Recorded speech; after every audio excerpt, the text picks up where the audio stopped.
여러분, 이번 연휴에 혹시 해외여행 계획하고 계신가요? 요즘 공항 가면 정말 사람 많잖아요. 실제로 지금 여행업계는 역대급 호황이어서요. 지난해 해외 관광객 수는 2,950만 명, 코로나 이전 역대 최고치였던 2019년 기록을 훌쩍 뛰어넘었습니다. 그러다 보니 주말이나 연휴엔 비행기표 구하기도 쉽지 않은데 이럴 때 자연스럽게 찾게 되는 게 저가항공사잖아요. 그런데 저가항공사들은 요즘 역대급 위기를 맞고 있다고 합니다. 현재 주식시장에 상장된 저가항공사는 제주항공, 티웨이항공, 진에어, 에어부산인데요. 이 네 곳 모두 1년 만에 급격한 하락세를 보였습니다. 업계 1위 제주항공은 2024년 1,200억 원가량 이익을 냈는데 1년 만에 더 큰 규모의 적자를 기록했고, 티웨이항공은 같은 기간 2,000억 원, 진에어는 65억 원의 적자를 냈어요. 그나마 유일하게 흑자를 낸 에어부산도 겨우 적자를 면한 정도에 그쳤습니다. 근데 왜 우리 저가항공사 비행기 타보면 빈자리 없이 꽉꽉 채워 다니던데 이거 진짜 위기 맞나 싶잖아요. 실제로 가장 큰 적자를 기록한 티웨이의 매출은 오히려 1,000억 원 넘게 늘었는데요. 매출이 크게 줄지 않았는데 이 적자가 커진 이유는 비용이 매출보다 훨씬 빠르게 늘었기 때문입니다. 그러니까 수입보다 나가는 돈이 더 많이 늘었다는 소리죠. 저가항공사들이 위기를 맞은 가장 큰 이유, 바로 환율 때문입니다. 아니, 저가항공사들 주 고객은 내국인이잖아요. 거의 원화로 요금을 받을 텐데 환율이랑 무슨 상관이 있다는 거지 싶지만, 저가항공사들은 보통 보잉 같은 해외 업체로부터 비행기를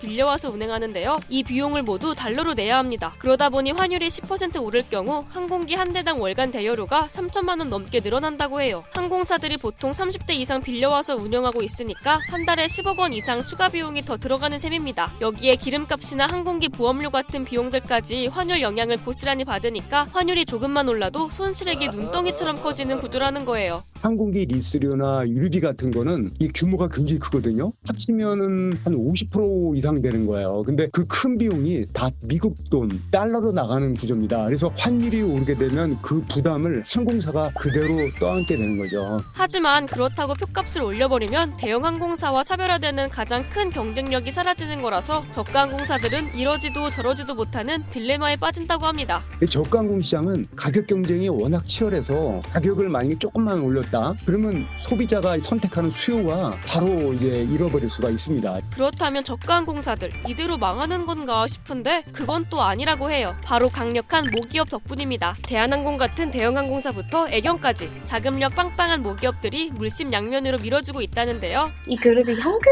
창출력이 좀 좋은 회사입니다. 갑자기 손을 떼지만 않는다라고 하면은 그래도 생각보다는 나쁘지 않은 상황이 맞을 것 같고요. 실제로 작년 말 티웨이의 부채 비율이 무려 4,400%에 이를 때 모기업인 대명 소노 인터내셔널이 1,000억 원 규모의 자금을 지원하면서 부채 비율을 700%대로 떨어뜨리는데 힘을 실어줬거든요. 망할만 하면 모기업이 나서 동아줄을 내려주는 구조인데요. 그럼 도대체 모기업들은 왜 이렇게까지 저가항공을 못 놓는 걸까요? 여기엔 경쟁에서 끝까지 살아남아 혼돈의 저가항공 시장을 제패하려는 의도가 숨어있다고 해요. 최근 몇 년 사이에 저비용 항공사가 우리나라에 이제 9곳까지 늘어났잖아요. 우리나라는 그 시장 규모, 그러니까 인구수나 소득 뭐 이런 거에 비해서 항공사 수가 많은 겁니다. 경쟁이 어느 정도 정리된 다음에는 끝까지 버틴 쪽이 시장을 가져갈 가능성이 있는 거예요. 실제로 유럽만 봐도 여러 저가항공사들이 오랫동안 무한 경쟁을 벌이다 결국 라이언에어가 시장을 평정하면서 지금은 엄청난 수익을 거둬들이고 있거든요. 국내 저가항공사들도 그때를 꿈꾸며 이 악물고 끝까지 버티고 있는 겁니다. 그럼 앞으로 우리나라 저가항공 시장의 향방은 어떻게 될까요? 전문가들은 진에어에 주목하고 있다는데요. 올해 연말이면 아시아나 계열의 저가항공사인 에어부산과 에어서울이 대한항공 계열의 진에어 밑으로 들어갈 계획이라 항공기 대수만 합쳐도 진에어가 아시아나만큼의 체급을 가지게 될 거라고 합니다. 엄청난 메가 LCC가 탄생을 하는 건데 항공산업이 사실은 규모의 경제가 굉장히 크게 나는 산업이에요. 진에어 입장에서는 모회사인 대한항공도 항공 비즈니스를 하는 회사잖아요. 대한항공은 한 번 발주낼 때